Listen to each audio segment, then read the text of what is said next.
ನೋಡಿ, ಬೆಂಗಳೂರು ಕೆ ಕೃಷಿ ವಿಶ್ವವಿದ್ಯಾಲಯದ ಒಳಗೆ ಸಸ್ಯ ಸಂತೆ 2026 ಅಂತ ಮಾಡ್ತಾ ಇದ್ದಾರೆ. ಈ ಸಸ್ಯ ಸಂತೆಯ ಪ್ರಾಮುಖ್ಯತೆ ಏನು ಅಂತಂದ್ರೆ ಡಿಫ್ರೆಂಟ್ ವೆರೈಟಿ ಆಫ್ ಪ್ಲಾಂಟ್ಸ್. ಈಗ ನಿಮ್ಮ ಏರಿಯಾದ ಹತ್ರ ಇರುವಂತಹ ನರ್ಸರಿಗಳಲ್ಲಿ ಸಿಗ್ದಿಲ್ದೇ ಇರುವಂತಹ ಒಂದು ಗಿಡಗಳನ್ನ, ಸಸಿಗಳನ್ನ ಇಲ್ಲಿ ಪ್ರದರ್ಶನ ಮಾಡ್ತಾರೆ, ಮಾರಾಟ ಮಾಡ್ತಾರೆ. ಜೊತೆಗೆ ನಿಮ್ಗೆ ಅದ್ರ ಬಗ್ಗೆ ಮಾಹಿತಿನೂ ಕೊಡ್ತಾರೆ. ಜೊತೆಗೆ ಟೆರೆಸ್ ಗಾರ್ಡನಿಂಗ್ ಅಂತ ಮಾಡ್ತಾ ಇದ್ದಾರೆ, ಕಿಚನ್ ಗಾರ್ಡನಿಂಗ್ ಅಂತ ಮಾಡ್ತಾ ಇದ್ದಾರೆ, ಮತ್ತೆ ಕ್ರಾಪ್ಸ್ ಆಡಿಟೋರಿಯಂ ಅಂತ ಹೊಸದಾಗಿ ಒಂದು ಕಾನ್ಸೆಪ್ಟ್ ನ ತಗೊಂಡ್ಬಂದಿದ್ದಾರೆ. ದಯವಿಟ್ಟು ಎಲ್ಲರೂ ಜುಲೈ 10, 11, 12 3 ದಿನನೂ ಬಂದು ಒಂಥರ ಚೆನ್ನಾಗಿರುತ್ತೆ, ಡಿಫ್ರೆಂಟ್ ಆಗಿರುತ್ತೆ. ಹೂವು, ತರಕಾರಿ, ಹಣ್ಣಿನ ಗಿಡಗಳು, ಇಂಡೋರ್ ಔಟ್ಡೋರ್ ಗಿಡಗಳು, ಶೋ ಗಿಡಗಳು, ಈ ತರ ತುಂಬಾ ಡಿಫ್ರೆಂಟ್ ವೆರೈಟಿ ಆಫ್ ಪ್ಲಾಂಟ್ಸ್ ನ ಮಾರಾಟ ಮಾಡ್ತಾರೆ. ನಿಮ್ಗೆ ಅದ್ರ ಬಗ್ಗೆ ಮಾಹಿತಿನೂ ಕೊಡ್ತಾರೆ. ಈಗ ನಿಮ್ ತುಳಸಿ ಗಿಡಗಳೇನಾದ್ರೂ ಒಣಗ್ತಾ ಇದ್ರೆ ಅದು ಯಾವ ಕಾರಣಕ್ಕೆ ಒಣಗ್ತಾ ಇದೆ ಅಂತ ಅಲ್ಲಿ ನಿಮ್ಗೆ ಮಾಹಿತಿ ಸಿಕ್ಕುತ್ತೆ.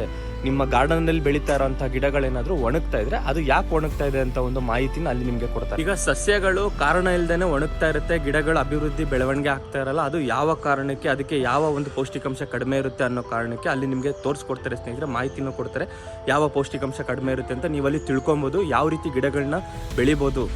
ಈ ಟೆರೆಸ್ ಗಾರ್ಡನಿಂಗ್ ನೋಡಿ, ಮಾಡಿ ಮೇಲೆ ಗಾರ್ಡನಿಂಗ್ ಮಾಡ್ಬೋದು. ನಿಮ್ಮ ಮನೆ ಮಾಡಿ ಮೇಲೆ ಒಂದು ಸ್ವಲ್ಪ ಜಾಗ ಇದ್ರೆ ಅಲ್ಲಿ ಯಾವ ರೀತಿ ಗಿಡಗಳನ್ನ ಬೆಳೆಸೋದು, ಕ್ರಾಪ್ ಡೆವಲಪ್ ಮಾಡೋದು, ಈ ತರ ಟೆರೆಸ್ ಗಾರ್ಡನಿಂಗ್ ಅಂತ ಹೊಸ ಕಾನ್ಸೆಪ್ಟ್ ನ ತಗೊಂಡ್ ಬಂದಿದ್ದಾರೆ. ಇವರು ಅಲ್ಲಿ ನಿಮ್ಗೆ ಮಾಹಿತಿನ ಕೊಡ್ತಾರೆ.